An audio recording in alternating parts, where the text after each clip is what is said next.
Okay, good morning. So we'll continue doing clustering. Today we'll just a summary of what we did in GMMs, and then we look at the evaluation metrics. Hopefully we can finish them today. In the last few minutes, I'll just talk about the solutions for exam number 1. Okay, so we did k-means clustering, and then we kind of looked at the theory of GMMs last time. And here is an example that you have in your homework, very similar example where you have 3 data sets or three clusters in this data set on the left-hand side. So you can see basically it's really easy to differentiate one from the other two, right? But if you apply k-means, so you can easily say, okay, this one will be its own cluster, but now you have these basically data in here. So if you know that there are 3 clusters, you would imagine basically this will be one cluster, and maybe this is a different cluster. And if you apply k-means, this is how it will look like after you apply k-means after a few iterations. So you can definitely, because the criteria there is distance. Oh, thank you. How to do that?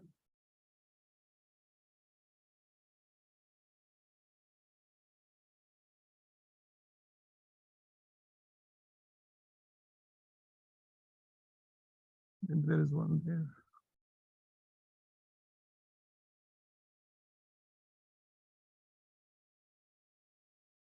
Oh.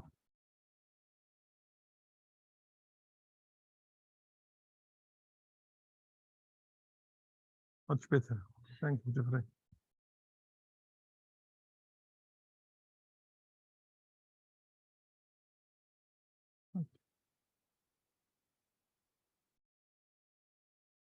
I'm still recording, right? Okay. Yep. Good. Okay.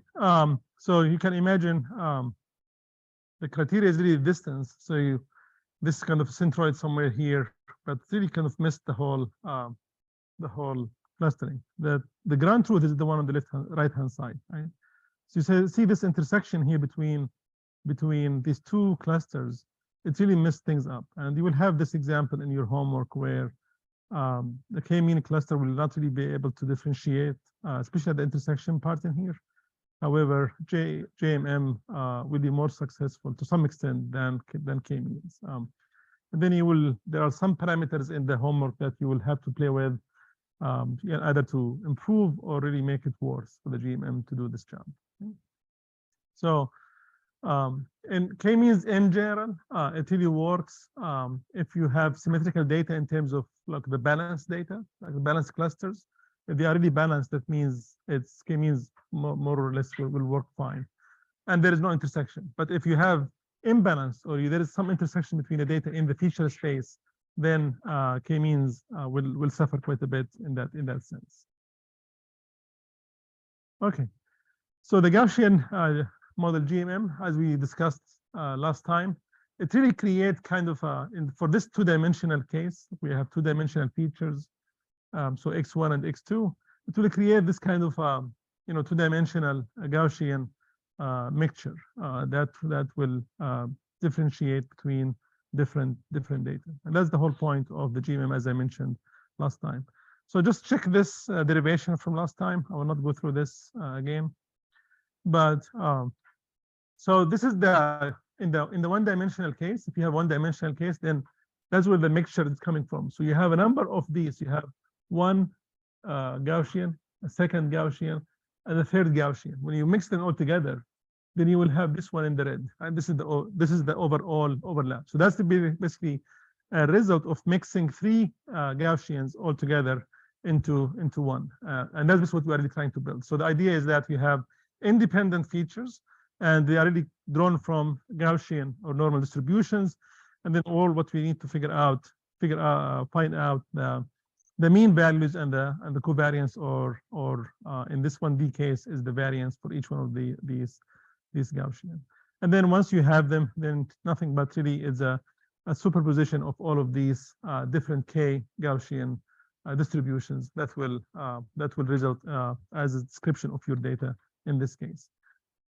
Okay, so this is a generalization of our Gaussian for multidimensional. In this case is P, right? So we have P as multidimensional, but we looked at one dimension and two dimension last time.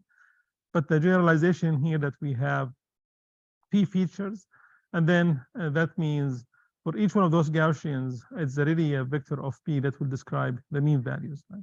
And then we have the covariance. For each cluster, we have a covariance, which is described as a P by P matrix, as we mentioned last time in there.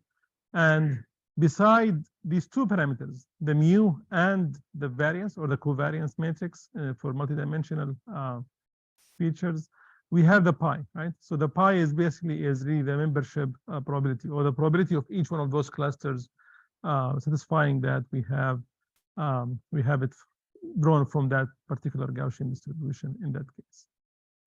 Sometimes we look at things, I don't think we have it in this homework.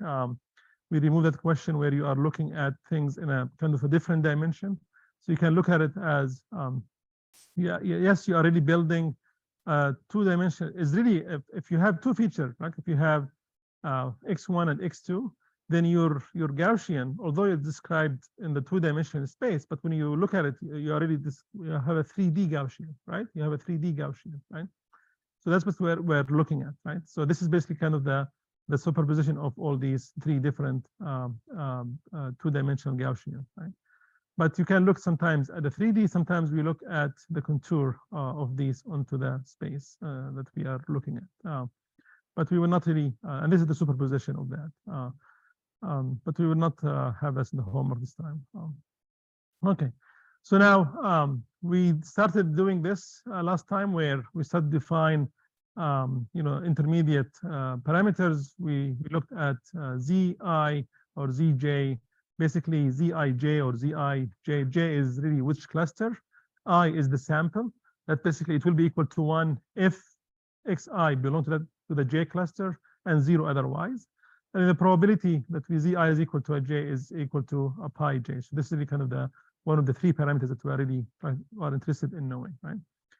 And we define this, the posterior probabilities of probability that Zi is really belong to a J given an xi as the gamma, right? So gamma I, in my notation, my handwritten notes last time, I look at this gamma sub ij, but you can really make it sub I superscript j, right?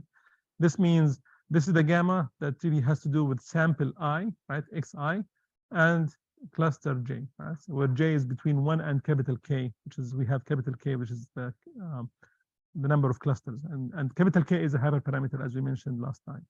So again, we keep using the Bayes formula, right? So this in here will be equal to the probability of Zi equal to a J, right? And this is really nothing but pi, right? This is pi. And then we have the probability of xi given Zi equal to a J, which is nothing but the Gaussian distribution, and then divide by the probability of all these xi's, which is the sum of over all clusters, where we have the probability of xi given Zi equal to a J multiplied by the pi's, right? So each one of those is a pi. This is a pi J in this case. We can really summarize this using this formula in here, where we have the numerator, we have the pi that correspond to the cluster we are really interested in, which is J in this case. So we have pi sub J. We have the Gaussian distribution with the mu J and the covariance for that particular cluster, divided by the sum of the product between the pi's and the Gaussian distribution corresponding to the. So I know it might be a little bit confusing to have a J in here and J in here. So you can really replace this with a small k if that makes it easier. But this is really a dummy variable within this denominator only, not really as a function of this chain. Okay. Any question? Okay. So we derived all of this last time, and then once we have that, then to define our GMMs, then we are really interested in finding the mu vectors, right? So for a mu, we have how many of them? We have k vectors, right? We have k clusters, so we have mu1, mu2, all the way to mu k. Each one of them with dimension or length p, because we have p features. And then we have covariance matrices. We have k of them again, one per cluster. But each one of them is a dimension of p times p matrix, right? That's the covariance matrices in this case. And then finally, we have this cluster coefficients which is the probability of each one of the clusters. So pi1 all the way to pi k, and the dimension of this one is just basically is just a single number in this case, right? And now we have this this setup. Now we need to, at the end, last time I told you this is what we call maximum likelihood estimation or maximum expectation estimation. But that's how we started doing it in here. So we have the product of the individual function of as a function of xi, y. This is here an intermediate step, just to illustrate what I mentioned last time, that we are having this assumption that the xi's are IID, right? So there is an independent condition here that each one of these xi's is independent of all the other xi's in the sample set. So we have the cost function or the likelihood function is really a product of each one of those individual functions, right? And now this can translate into the sum of the pi times each of these Gaussian distributions. And now this is something I haven't done it last time. I keep it simple, but we always like to incorporate with the log into our function, so we can convert this product into a summation. So if you have the log of the likelihood, then we'll have a summation of the log of these individual quantities, right? So the one summation over all n samples, and the other summation over all k clusters that we have in this case. So now the log likelihood function becomes of this form, and this is the generalization from last time, where basically now our Gaussian distribution is for any p feature, right? For any dimension p, whatever the feature space is, right? And here you can see basically we have x minus the mu transpose times x minus mu, which is kind of, you know, in the one dimension, that's x minus mu squared. And then we have this one here, the inverse of our covariance matrix, which is the 1/2 sigma square for the 1D case, right? For, as I mentioned, we didn't really do this last time. When k equal to 1, then we have a closed form solution to find the maximum, right? And this basically becomes the maximum values. These are the values for the mu and the covariance, right? However, if it's not larger than k equal to 1, which is usually the case, then we need to look at this in an iterative fashion, right? So that's when we brought in zi, we brought in gamma, and we brought in nk, right? We have all these parameters, we brought them into the picture last time, right? So this is the first one here where we have the mu, and this is something we derived last time, right? The difference between what I have in here, what I derived last time, that I defined an intermediate quantity called n sub j last time, like n sub j, which is the sum over all i's of the gammas, right? So basically, in my derivation last time, you will see something in here as n sub j or n sub k, small k, right? That's the difference between this equation what we have there. But this is the same quantity. So we have in the numerator the summation over the weighted, really, this is nothing but the weighted average, right, of all the samples. And then here we have the summation over all these weights in gammas. Similarly, as we really go from one iteration to the next, these are the three parameters. We start with some initialization.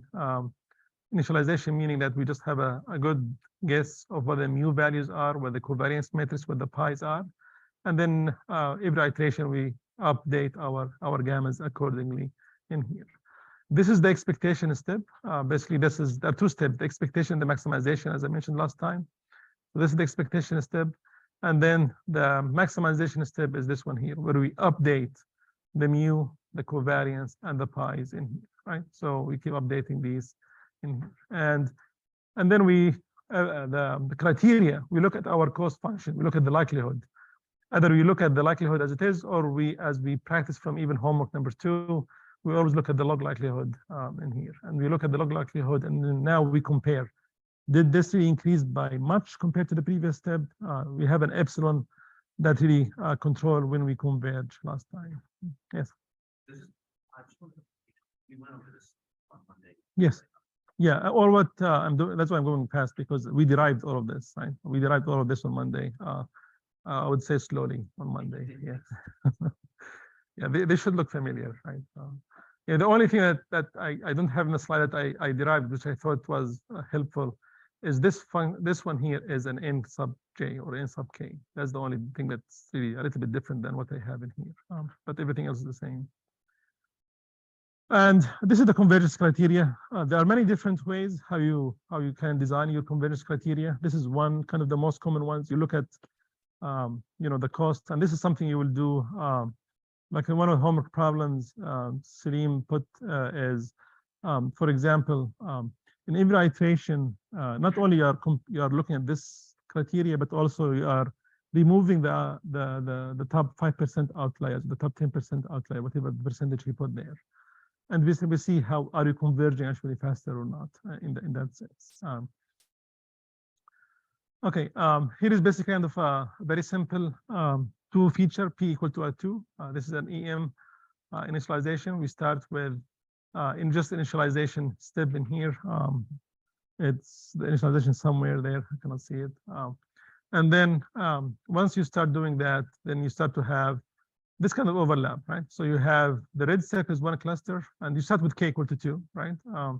And the blue one is the other cluster. You can see basically is really quite a bit of an error in this case. And then these are the two, the mean vectors, right? So mu1, 1.1, and 2.1, which is the blue one. And then the mu2 is 2.9 and 3.9, which is the red one.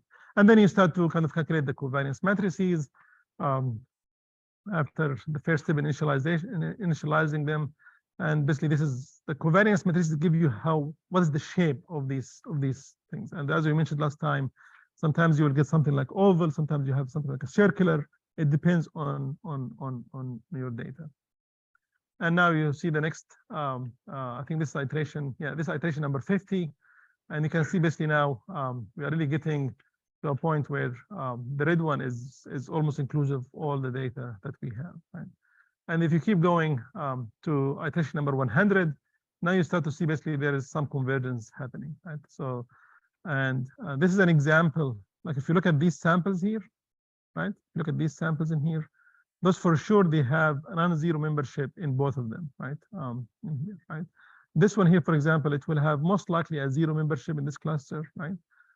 This one, for example, will have most likely almost a very near 0 membership into this cluster, right? But anything in between here, it will have a non-zero membership. And we keep doing that until iteration 150, until we are really kind of converging to some clusters. Any question about GMMs? This is just a very quick summary of what we did last time. Yes.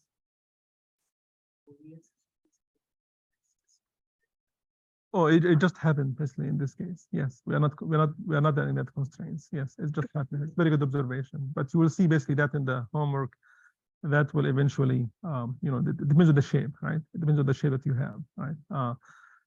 If you will see that happen like after 100 or 120 iteration. Okay. So it's very quick iteration. So keep it running for a while and then see what happens. That's my recommendation for the homework. Yes. Membership. Okay, membership. Remember in the k-mean clusters, right? K-mean cluster we have what we call hard clustering, meaning each sample it belongs to one cluster. So the membership is 1. It doesn't belong to the second cluster. That means the membership in the second cluster is a 0, right? In here, it is soft clustering. That's meaning that it will have the probability, the posterior probability, so the probability of being in cluster 1 given xi, right? And the probability of second cluster given xi, the condition probability, these two posterior probabilities. In k-means, one of them is 1, the other one is 0, right? In this one, no. I mean, they add up to 1, but one of them could be 55%, the other one 45%, right? So there is a non-zero membership. So this is soft. So each one of them, each sample, it will have a membership into the two clusters, right? So not like in the k-means. Now, with time, basically, as it depends on where it is, what kind of Gaussian you are really constructing, then one of those membership will become smaller.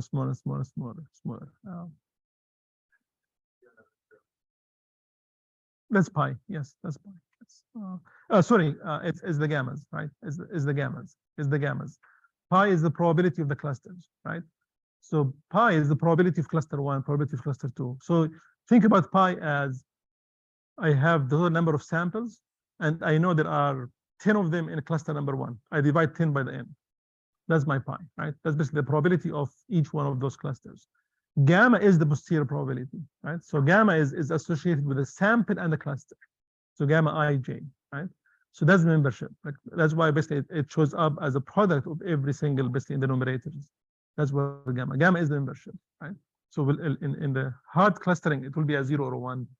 In the soft clustering GMM, it will be probability. Okay. Any other question? Okay. So there is this mean shift clustering, and I have it just as an FYI. We will not go through it. We will not have. There is no homework question about it, and there is no exam question about it. But it's for you if there's something worse for a problem you are working on. So I will not really go through this. It's kind of in between. So I will not go through this. Okay. Now let's look at the evaluation of clustering.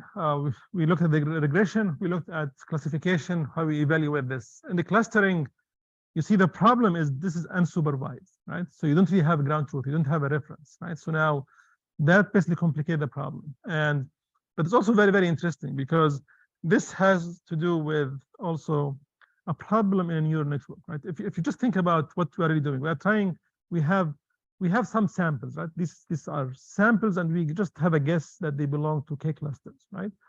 What we want to do, we want to cluster them in a way where within a cluster, they are very close to each other, right? But the clusters are very far from each other, right? That will be the best, right? I mean, but if you think about it, the neural network is also the same thing. We like to go from a feature space to some representation space, right? Where basically those who belong to the same class, right? They are really in this, they're all collapsed into very narrow region in the representation space. And that's very far from all other classes. Like, for example, you have all the airplanes into one place in the representation space, and then everything about the dog and the cats will be very far away. That's what is the same idea. But now, in the classification, usually we have some reference, right? So in the cluster, we don't really have a ground truth. Nevertheless, we have kind of two ways how we can evaluate. There is a way where it's completely, we'll just look at our representation, we look at the measurement between the different classes we're creating. In the second way, we have some kind of ground truth that we come up with, and we'll look at both ways in here. So the first one is we refer to it as internal clustering evaluation, meaning that we just look at our clustering without having any outside ground truth. And then the external, we ask experts who really know the data very well to give us some kind of a clustering. Can you imagine basically you give a medical doctor basically kind of a couple of these images and say, okay, can you cluster them into severe or not severe disease, for example.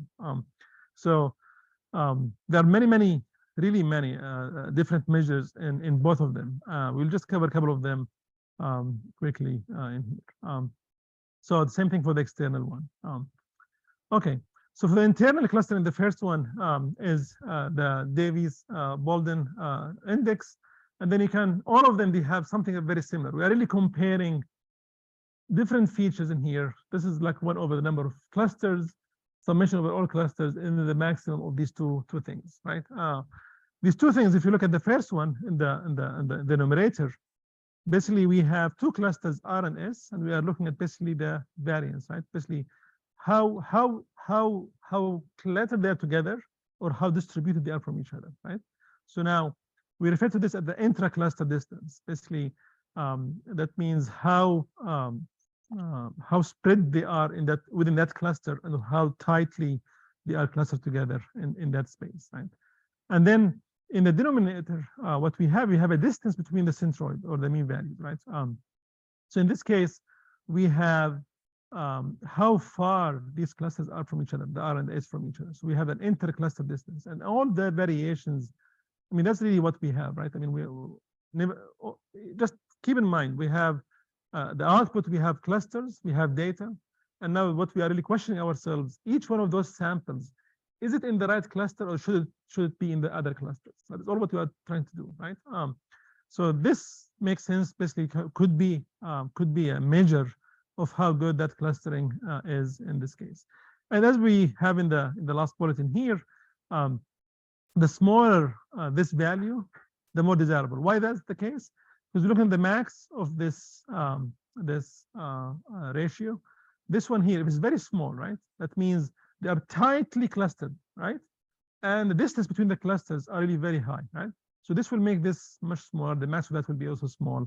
That means we really have a good clustering algorithm. That means they're tightly clustered and the clusters are really far from each other. Then we have a good clustering algorithm in this case. Another one is the Dunn index. Dunn index again, as I mentioned, it's all about difference between clusters. So this is looking at the minimum in the distance between the two centroid of clusters R and S, where R and S just any cluster between 1 and K, right? And then divide by the maximum of what we call D prime, right? And D prime is not really very well defined in this case. It could be anything that you use as a distance between any pair of elements in the cluster Z. So what we are looking in here at, you have what is the distance between two centroid, right? And then at the same time in here, we are really looking at what will be the maximum distance between any pair of elements in a cluster Z, right? Where Z is anything between L and K. So you can imagine if I have two pairs and the distance between them is really very, very, very high, that will make this value equal to what? This will make this smaller, right? That's not something we are interested in. That's why the higher the value of this index, the better it is for our performance in this sense. And how you measure this distance, basically, you can just basically L2 in any form you are really interested in. But the idea is that this is really looking at how the maximum, the distance between the maximum distance between any pairs in our cluster with any of these clusters between 1 and K, right? Any of them, right? Do you understand this? Any question about this one? Any thoughts? You can imagine, you can start to think about it, and these are really ad hoc, literally. I mean, people who came up with these, just sitting and understanding how we can really look at the edge cases, right? In this edge cases, we are looking at how far two pairs are, which is look at the extreme cases, and we look at extreme pairs, right? And that becomes our, which is the maximum, right? That becomes our if the ratio between the minimum distance between centroid to the maximum distance between any pairs of elements in a cluster Z, that becomes our Dunn index in this case. And then we have a sort of one coefficient in here, which is kind of I would say, we'll see it in a minute, is the most kind of used one because it gives you a visual evaluation of what's really happening among the clusters, right? So now what it's looking at, you look at the average distances to elements in the same cluster with the average distance to elements in other clusters. Meaning, I am here, I'm looking how am I doing in corresponding to the clusters within my own cluster in comparison to how I'm doing to all other data in all other clusters. So I'm looking at myself as a sample, and then I want to see, okay, how far I am from my the elements in my own cluster compared to how far I am from all the other elements in all other clusters, right? And that's basically more or less what this coefficient is. So you now start to think about, now I'm having an evaluation sample by sample, right? So I'm not doing an evaluation cluster by cluster. The previous methods, because I'm looking at the minimum, the maximum, looking at the maximum in here, I am collapsing everything into the extreme measurements, right? So now the performance of each individual sample is disappearing, right? So now you can imagine now, start to think about, okay, now we are really incorporating the individual sample performance into this measure. So this is algorithmic, way to do it. So first of all, for each one of these samples, and we do this for all capital N samples. The first one, we really measure this AI coefficient, which is the internal dissimilarity between our sample Xi and all the samples within that cluster, right? So basically, Xi belong to this cluster CR. We compare Xi to all the other samples in that cluster, and all what we are really doing, averaging. Why we have -1? This is the length of our cluster, because we are not comparing with Xi, right? We are taking Xi out as one sample, right? And basically that's our internal dissimilarity metric. And then the next one we can imagine that's basically our external dissimilarity.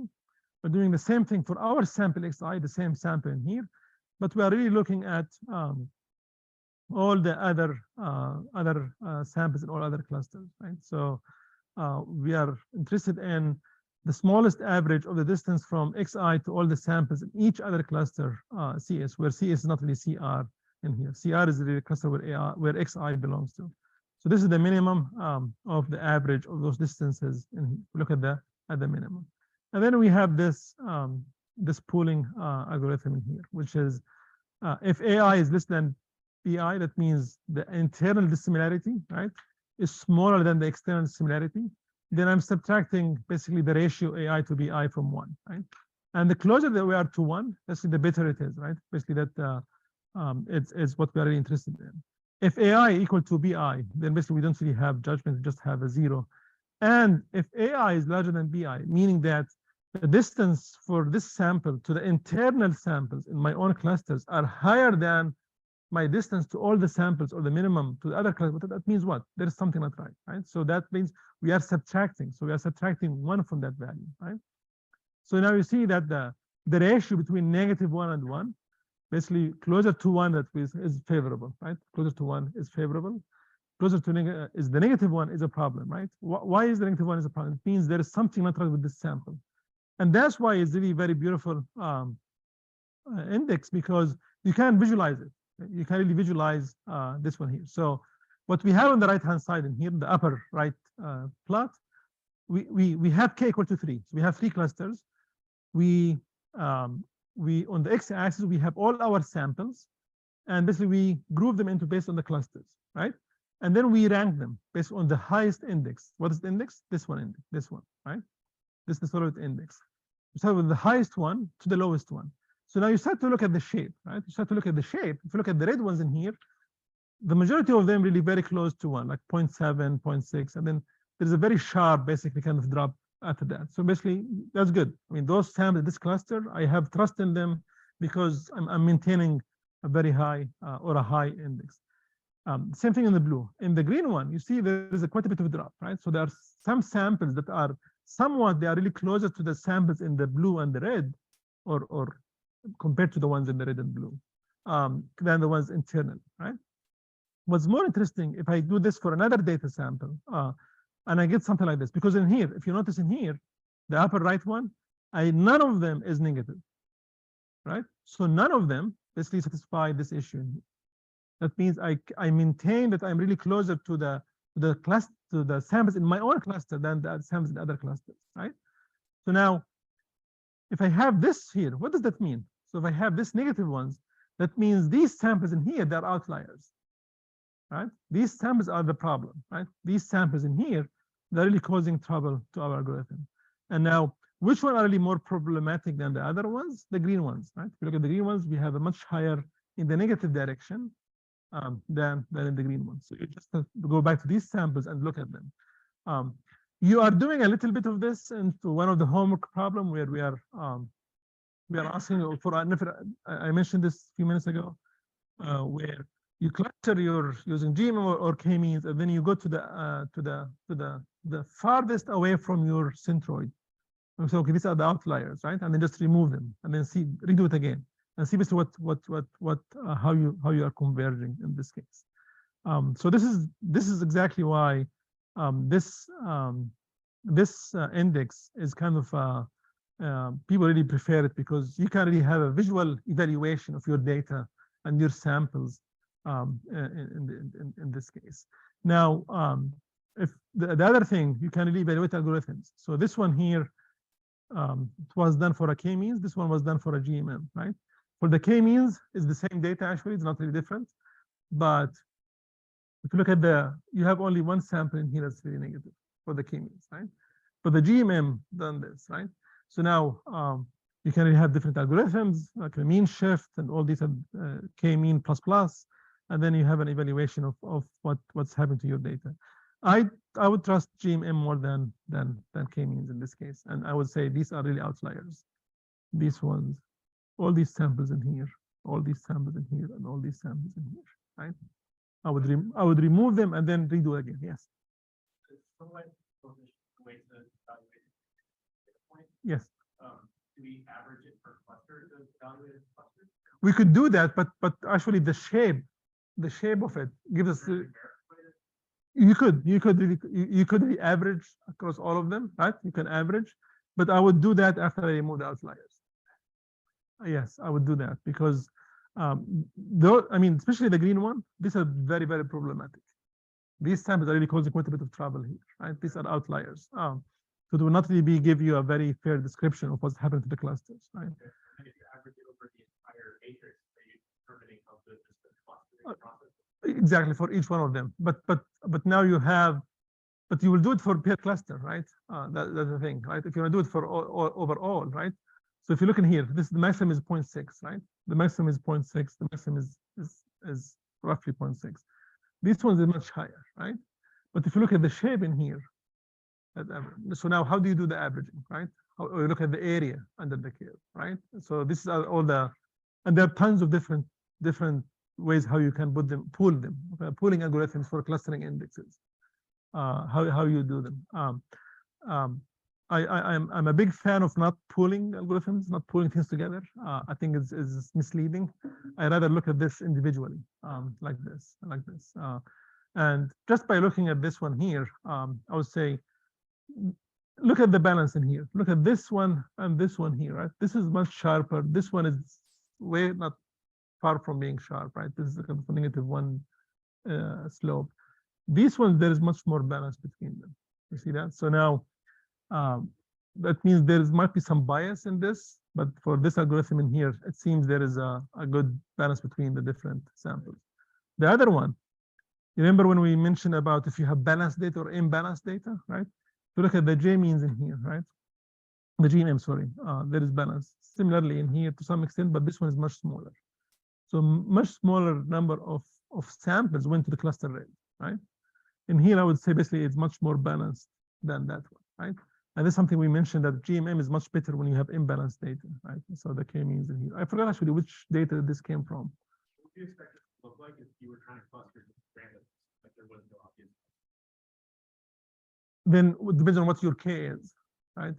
Then you will have basically quite a bit of a sharp drop like that, right? Because it just there is no coherence between them, right? There is no coherence. If they are all perfect clustering, we'll imagine this one to be like or not, but as close as possible. Yes. Yes.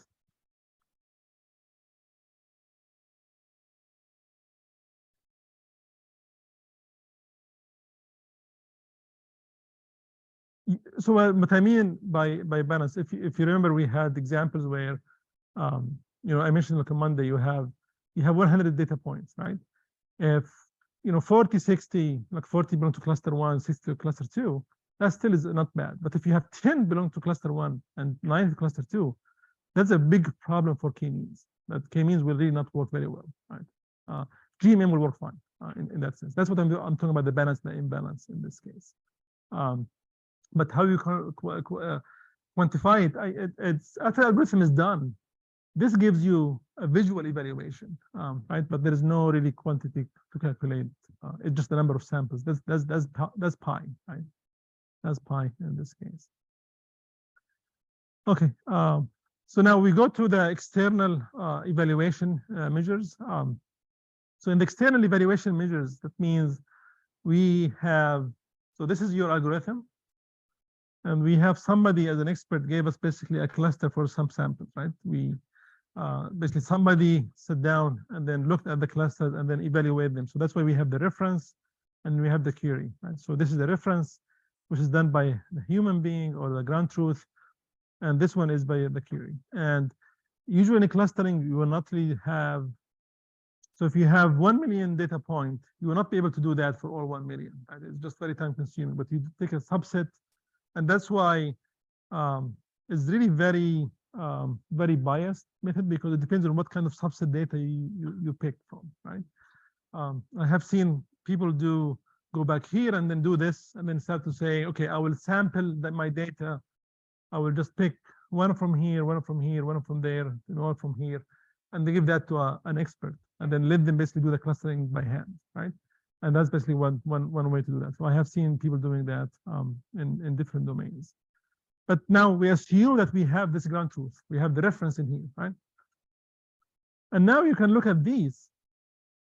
Before look at the ABCD, you start to see in the reference, basically the expert put these 3 triangles into one cluster, put these 2 triangles in the other cluster, right? With the other ones. But our algorithm, our query basically did these 5 triangles in one cluster and these 5 into its own cluster. So now you start to think about, this is basically now you have compare different pairs, right? So now you have different pairs. How, if you look at each combination, each pairs, right? I'm looking at this one and this one. Do they belong to different clusters here and in here? That's one criteria, right? I'm looking at these 2, for example. They belong to the same cluster in the query, but they belong to different clusters in the ground truth. You see that? And the same thing, for example, this one in here and this one here, they belong to different clusters in here, and they belong to different clusters in here. Look at this is between this one. It's the other way around than this one. This triangle and this circle in here, they belong to different clusters in the queue, but they belong to the same cluster in the ground truth. This is different from the one we have in the C, right? So that's why we have really to look at these two sets. R is the reference and the Q is the query. And we have now 4 labels, right? So now if they belong, we look at every single pair. If they belong to the same class in both R and Q, we label them as A. If they are the same in class R, but they are in the same cluster in R, but different in Q, we label them as B, and that's just what we have in here, right? These 2, they are the same in R, right? Same cluster, but they are different clusters in the Q. And then the C is the other way around. They are in the same cluster in the Q, and basically they are in different clusters in the R. And then finally the D, there is an agreement that they are in different clusters between the R and the Q. So it's the same, right? So that's the D in this case. So we have these 4 parameters, A, B, C, and D in this case. Any question about these combinations? Okay. And now basically our the rand index is nothing but we look at the A and D.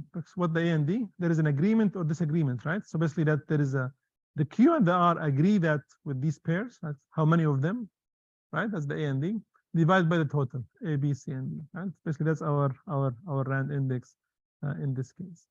So if you look at this example in here, then you start to create basically this kind of a matrix is not necessarily a confusion matrix, but very close, where you start to label them basically for X1 compared to the X2, X3, X4, all the other ones where they are.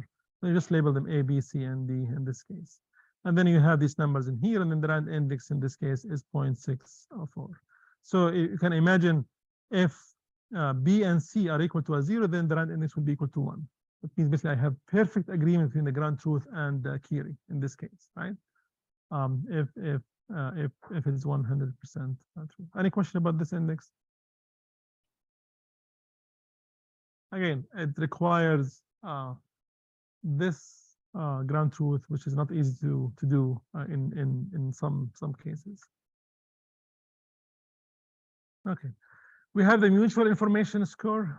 Something I will not really spend much time on it, but it's really nothing but you look at the intersection between the reference and the Q, and then basically you literally nothing but the kind of an entropy, right? So basically the intersection times the log of that entropy divided by the length of each one of those sets in this case, right? And as of course with an entropy, you sum over all our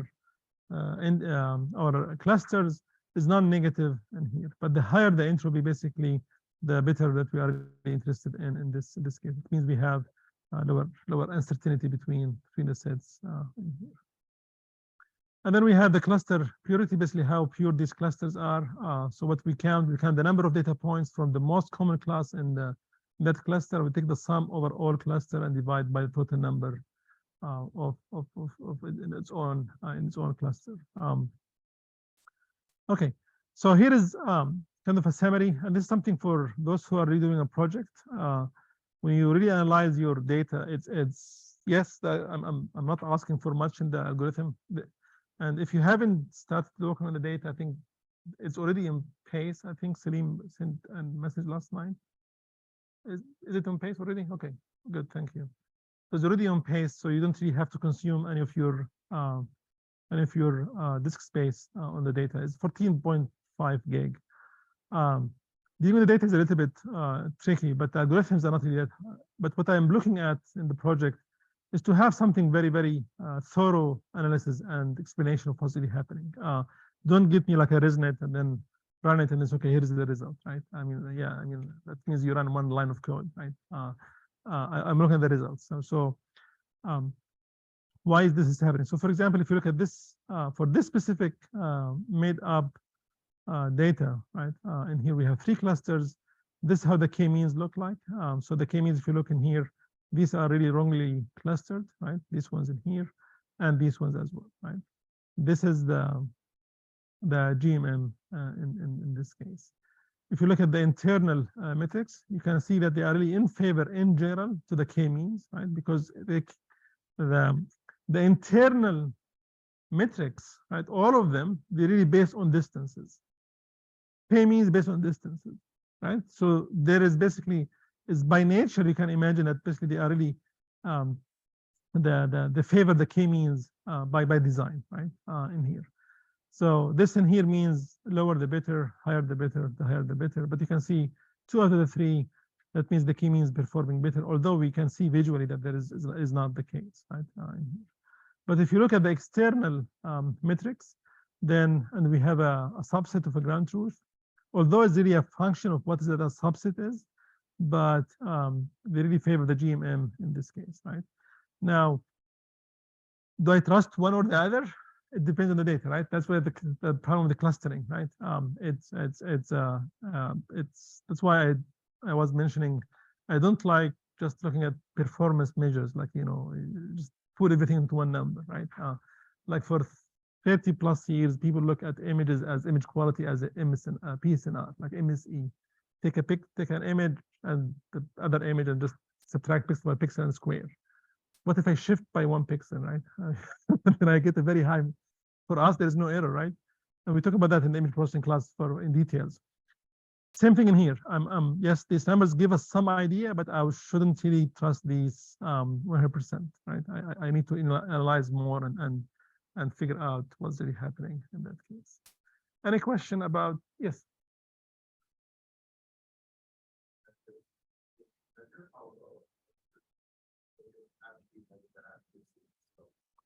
Exactly, that's a good point. Let me repeat that. So the internal metrics, they tell you basically how tight these clusters are and how far they're from each other, but it doesn't really give you a very good idea about the accuracy of am I doing the right thing or not. Yeah, that's absolutely right.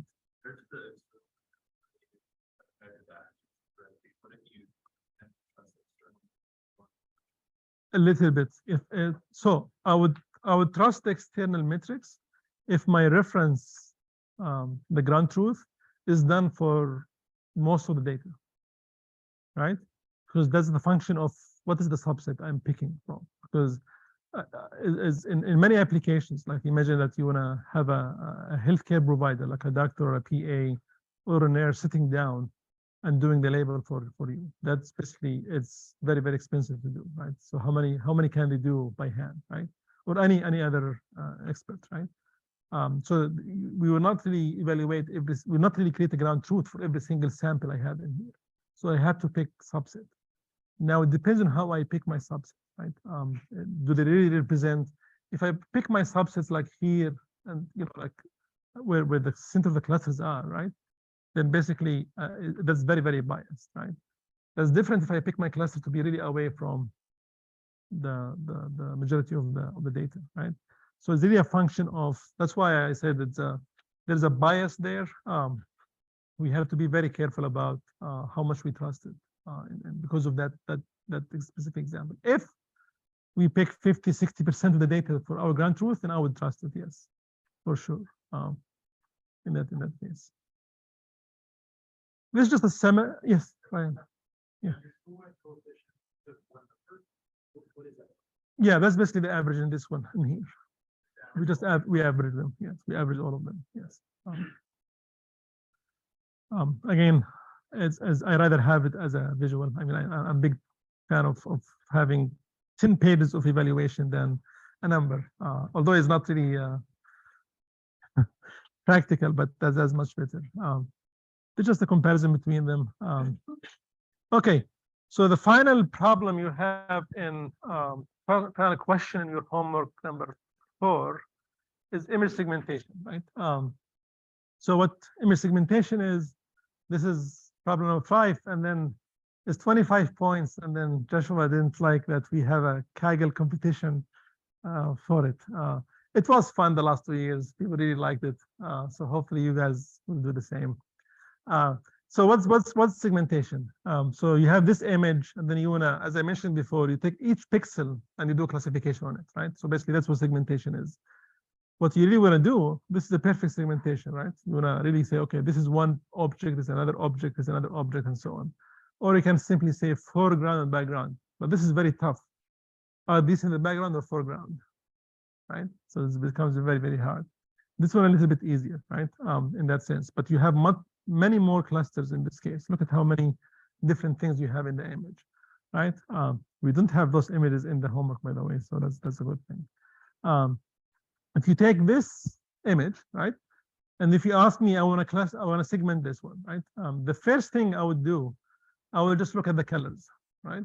That's the easiest one, right? I can differentiate them because each object, more or less, really can be described using a color space. So I would use the color space in this case. So there's quite a bit of pre-processing that has to happen. So and this is basically our hint to your problem number 5, and that's how we picked those images, is really look into the Python libraries and look at what kind of different color spaces I have to go to. And I will show you examples in a minute. So if you look at this this image on the left-hand side, right? This is a very simple image. You have background, and then you have a green, should be square, but it's a rectangle. And then we have this imperfect disk that's color blue. And then we have this very, very complicated image, right?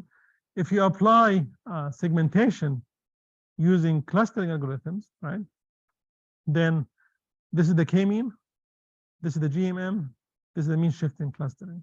If you look at the k-means, we have RGB. So basically, you take each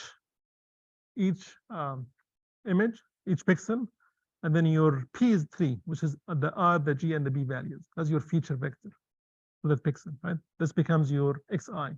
You do the same thing for all your. So if you have an image of 1000 by 1000, then your capital X matrix becomes 1 million times 3, right? Because you have 3 features and you have 1 million data samples, right? So this is a different color space, LAB, and we'll not really go through this, but I have another course where we really describe this in much more detail. But what is the color spaces? RGB. Have you ever looked at RGB for the R channel, the G channel, the B channel for any image? Quite a bit of correlation, quite a bit of overlap, right? LAB and some other measures, they decorrelate those pixels. So you look at the L channel and A channel and the B channel, they don't look the same. They're very different from each other. You decorrelate, and that's extremely important, right? Your features now become decorrelated from each other. They are really independent of each other. So now in that case, you have a much better performance in the clustering than RGB. And nevertheless, if the image is as simple as this one, then any algorithm will work very well, right? So that's basically the first thing. Now, if you take this image, and then in the RGB, this is the red, the green, and the blue, 3D space. This is how they are very close to each other. If you do the LAB, this is how they are decorrelated. So now, we know that this is much easier to cluster than that one, for sure, right? For the algorithm. So now, that if you want to beat your friends in the Kaggle, I know you don't like it, Joshua, but in the competition, then you have to think about this pre-processing step, right? And it was really nice. I mean, because you see like half of the class that are competing, the other half just gave up early on. Hopefully that's not the case this year. So if you apply that, this is the one, I think k-means on the left hand, in the middle here. This is the k-means. This is the ground truth. You can see basically is not good, right? It's not good. If you do this for the LAB, there is an improvement, right? right? And in the k-means, part of the sky belongs same as the building columns in the background. It's not the case in the GMM. So there's an improvement in that sense. So I think this is, if you do the k-means again, but now in the AB space, and this is the ground truth, huge improvement, right? Just by changing from RGB to the AB space, because now you can cluster them. So now you have you collapse your 3-dimensional space and 2-dimensional space, but that projection based on the color. A and B is the chrominance. So you can see that there's quite a bit of improvement there, even just for a simple k-means algorithm. There are some errors in here that you didn't have to, but some people did it last year, where they really went all the way to have a post-processing algorithm to really fill in these gaps based on, they have a disk and then just look at the vote and then just a voting algorithm. People really went, it was fun to watch. This is basically the GMM clusters, and here is basically the GMM on the RGP. This is the one on the LAP, right? So it's improvement in this case. And this one is the GMM only on the color, only in the AB, right? It's really very close to being perfect segmentation wise, right? Okay. Okay. So I have all these different examples. So that problem number 5 and homework number 4 is a Kaggle competition. You have to really submit your CSV file to Kaggle so you can be ranked. And it's only 10 out of the 25 points on the ranking. But also the 5 points on being neat and clear what you are doing, right? Because that's very important as well. Any question about this Kaggle competition? The first 4 problems already came in GMM. I mean, this is almost the same code. You just run them with the 4 problems, more or less. It's an easier homework than what we had before. So, any question? Okay. So let me go through the solutions for the exam. So the exams, I don't know if they are released or they will be released today. Salim will release them, the grades.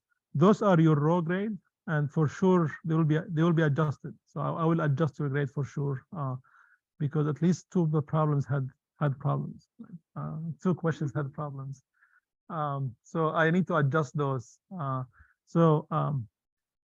This solution here is only for a subset of the examples, because we have different matrices, and that was a part of the problem.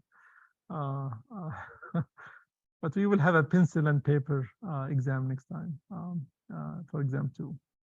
We will do it here, pencil and paper. I don't want to go through this again.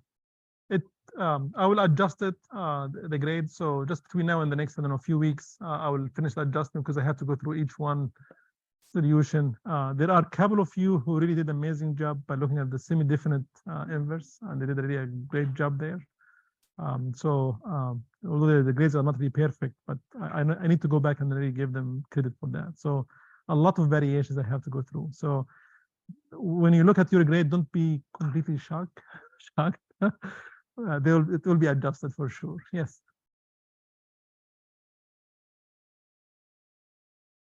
Yeah, I will be here. Yeah, it will be open everything. Same thing.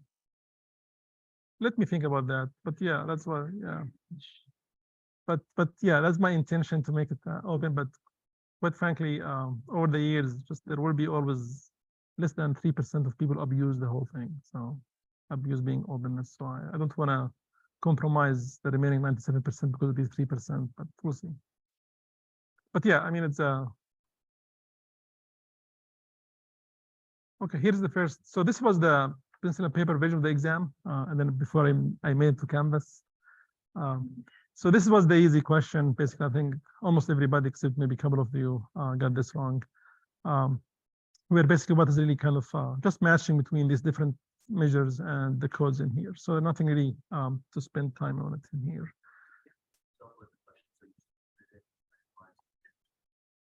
And there's another Python code that feeds into it. and then there were two. We had our checkups, but there was a small bug. Wasn't that too small? Okay.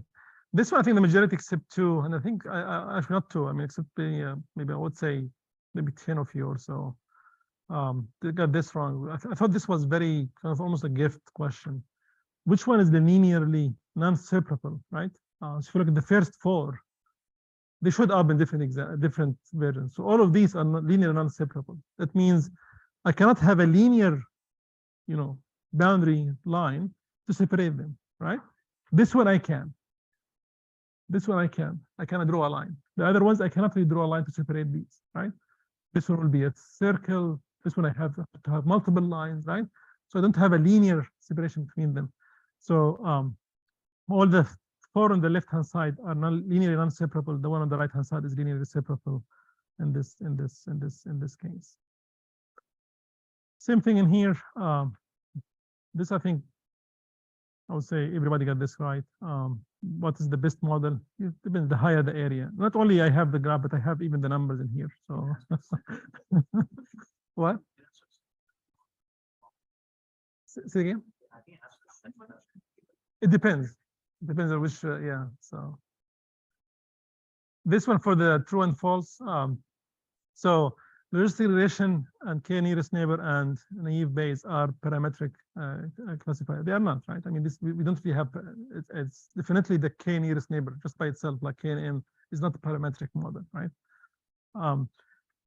This is true. The cost function logistic regression is convex. In the neural network, it could be non-convex. That's the whole point of having a neural network. And then that's the whole point, the whole problem with the neural network. And then ANN can model linear mapping by stacking multiple layers with linear activation functions, right?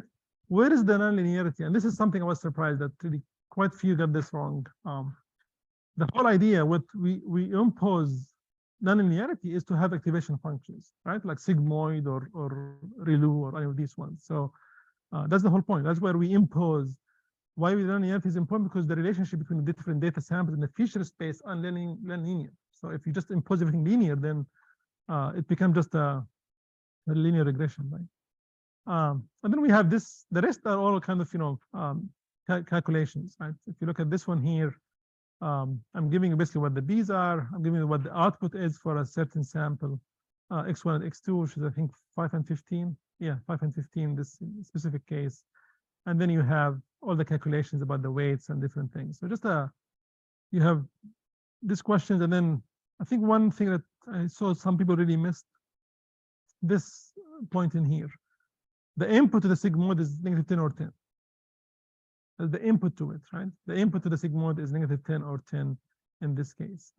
So that means whatever I have inside here, right, could be a 10 or -10. Right? That's all what you need to worry about. So I saw quite a bit few people really make this mistake. So that translates into having these equations here. Right? That's the only, I wouldn't say trick, but that's the only difficulty in this question. Just to translate this into equal to 10 or -10 and just solve for W1 and W2 in this case. This one here, I think the majority got this right. I don't know about this, if that's true or not. I didn't check it, but the whole idea in here, just to understand what the kernel does, right? The kernel is really looking at comparing, getting two samples and really converting them to a single number, right? Or output. So now, if the samples are very close to each other, since it is a Gaussian, right? Then basically I will be very close to the peak, right? So, and if they are really far from each other, then this will become very, very small, right? This whole value here will become extremely small because I have exponential to the negative, right? So in this case, x2 and x1, I think x2 is geometrically closed, but x2 and x1 will be very close to 1, and x3, and where is that? Oh, this should be x3. Sorry, this should be x3. This should be x3. Should be close to 0, right? So A is the correct solution in this case. But you get different combinations, different kernels in your exams. What else? Yeah, this is this is one problem was with where I don't know how we missed that, or that Griffin missed that, but you get a sigma equal to 0 because you have only one sample, right? I know. And we have three of us who both read that one. Anyway, but the code told us we trusted the code very much. Yeah. Yeah. But I get that. I saw some of you who asked the questions. So other than that, I mean, this becomes really very simple calculations. You have the log probability, just plug in here. This is easy just to find the mean value for each one of those in the table. Yes. Yes.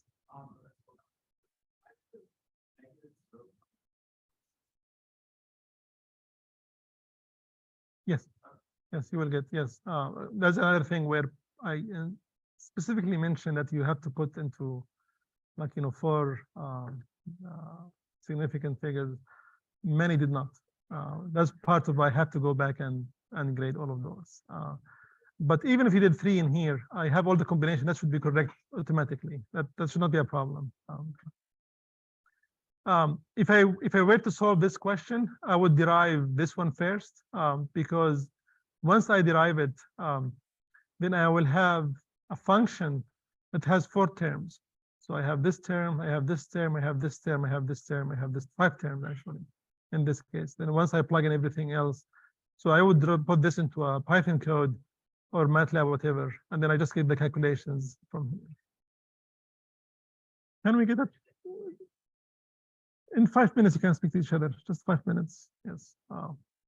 Anyway, so same thing in here. If you are very close to these numbers, like even if you get negative 753, you will get a full credit. If you get negative 9.6, because these are just very small calculations, depends on where you did your approximation. So there is a tolerance error of 10% actually for each number. So that's already embedded there. So you should get full credit in that case. Okay. Yes.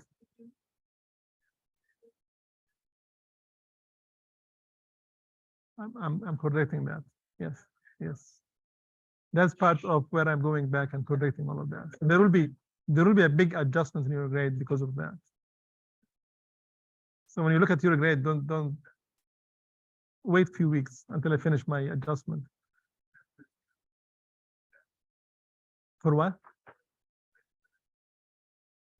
Oh, for this one? Oh, I saw a lot of different combinations of what people did. I need to.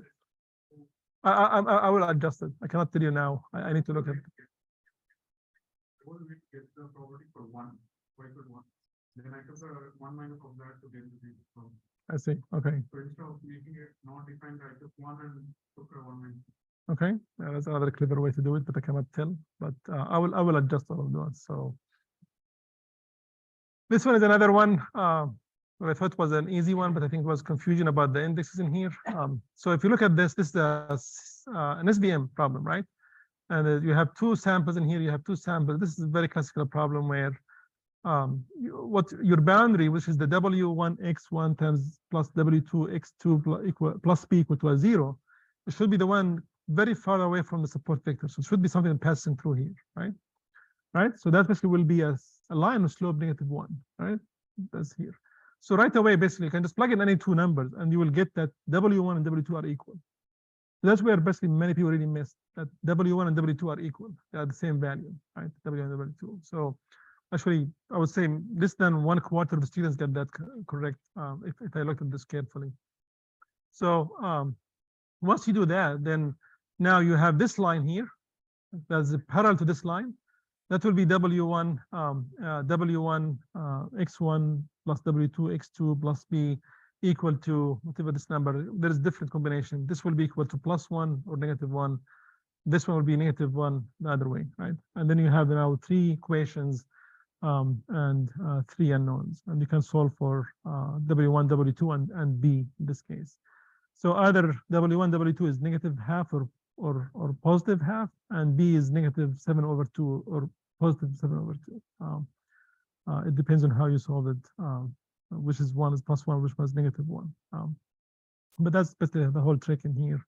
Just to recognize that this line here will give you W1, W2 equal to, they're equal to each other. Yeah, which one is support vectors? I don't know if I didn't look at how many people got that wrong, but it's very obvious. Basically, once you have this line here, then this one, and this one are the support vectors. This one is the only one that's not support vector, right? In this question. And then finally we have, yeah, I see that.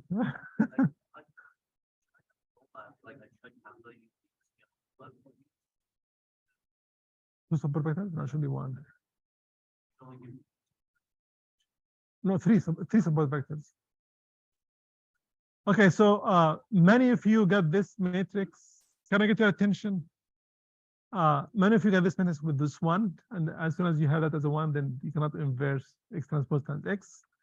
I'm sorry for that, but everything else is just plug and play, quite frankly, in here. The whole point of this problem is that in part A, you have this data, you have this ground, the labels. In part B, we add some noise to these labels and look at what is your prediction. And part C, we add noise to the labels. And once you do part A, you realize basically this is nothing but really a line equation, right? It's really just 2x plus 3y thing equal plus some number, plus 0. This is 0, this is 2, this is 3. And then you will see basically the variation in the data in here. If you add noise to the data, it will give you much higher error than changing in the labels, right? For this particular example. And I would say basically from, I think there were students who really managed to do this right. So that's a good thing, but doesn't mean I will go back and fix for the others who could not really do this on time. Okay, so the grades either they are released already or Slim will release them soon, but I will go through them one by one and adjust over the next few weeks. I will, you know, that will be my Saturday night. Yes. When I did the output was not there was a huge error, but the output was For part A.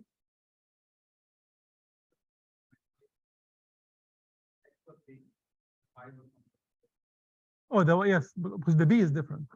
The theta 0 will be different. Among the A, B, and C, the theta 0 will be different. Yeah, but I was getting the result that it was not completely overlapping. There was an error. What is overlapping? Linear regression. It was not overlapping on the point. Not completely overlapping. For B and C, it should not overlap. Even for C.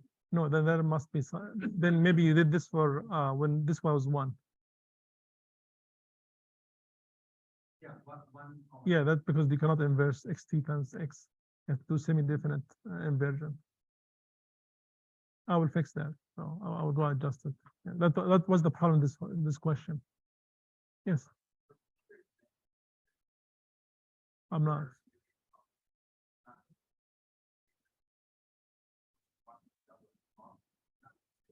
Oh, during the exam, you mean?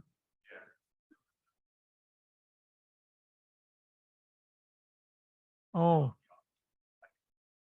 Okay.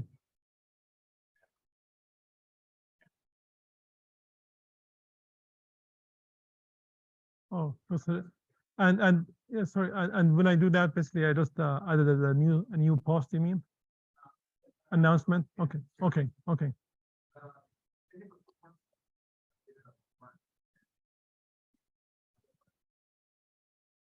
Okay. Good. Okay. Okay. Yeah. Somebody said something else. Oh, yes.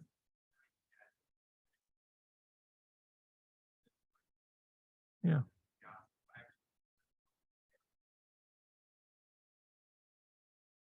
Because we pin them to everybody on the upper left. Oh, I see. Okay. Okay. That's right. I have a question Yeah. for the neural net. Yes. I see that all the weights for the neurons are the same. Yes. Is that normal? No, it's not. This is just to make it easy for this question. Yes. Yeah. I was like trying to look through like NumPy docs, everything was like all of your weights should be a vector value. Here you're a scalar that just happen to be. Yeah, yeah. Just for the calculation would be easier. Yeah. It's. Oh, wow. Okay. Yeah, this is just to make things easier to solve. Basically, that's the whole point. Otherwise, we need more equations. Yes.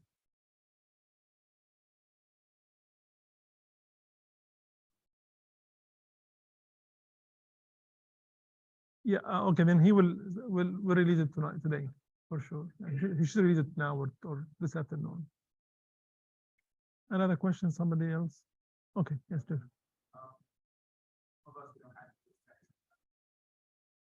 I looked at those, yes. I have both of them. Oh, yeah, yeah, for sure, yes. Trust me, adjustment. Yes, so the average is like in the 50s or 40s now, the raw average. So there will be an adjustment for sure. Adjustment is better than curve. Anyway, we'll see you on Monday. Thank you.